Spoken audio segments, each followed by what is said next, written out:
நான் ரீசெண்டாக சிறை அப்படின்ற ஒரு தமிழ் மூவி பார்த்தேன். ரொம்ப ஆகச்சிறந்த படம். One of the best movies in Tamil cinema. எனக்கு தெரிஞ்சு இந்த வருஷம் 2025க்கு அவார்டு கொடுத்தாங்க அப்படின்னா கண்டிப்பாக இந்த படத்துக்கு நிறைய அவார்டு கிடைக்கும்னு நம்புகிறேன். விக்ரம் பிரபு சார், இந்த படம் உங்களுடைய கெரியரில் ரொம்ப முக்கியமான ஒரு படமாக இருக்கும். I have a great respect on you for choosing such a film.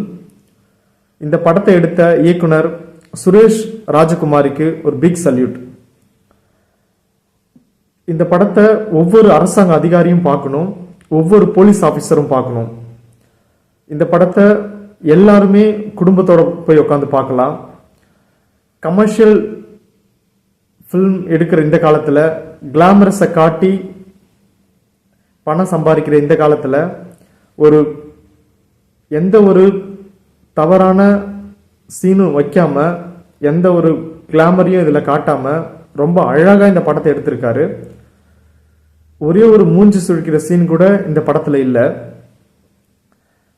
ஒரு இந்து முஸ்லீம் எப்படி ஒருத்தருக்கு ஒருத்தரை புரிஞ்சுக்கணும் அப்படின்றது இந்த படத்தில் சொல்லியிருக்காங்க.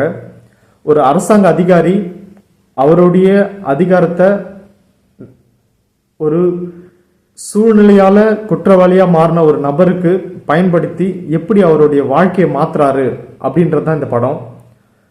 இந்த படம் நீங்க பார்த்து முடிச்சதுக்கு அப்புறம் ஒரு மிகப்பெரிய தாக்கத்தை உங்களுக்குள்ள ஏற்படுத்தும் நான் நம்புறேன். So please watch this movie. இந்த படம் என்னை ரொம்ப பாதிச்சிருச்சு. என்னையே நிறைய திங்க் பண்ண வச்சிருக்கு. நான் என்னுடைய வாழ்க்கையில் எனக்கு இருக்கிற சின்ன அதிகாரத்தை நான் கரெக்டாக பயன்படுத்தியிருக்கேனா அப்படின்னு என்னைய ரிஃப்ளெக்ட் பண்ண வச்சிருக்கு.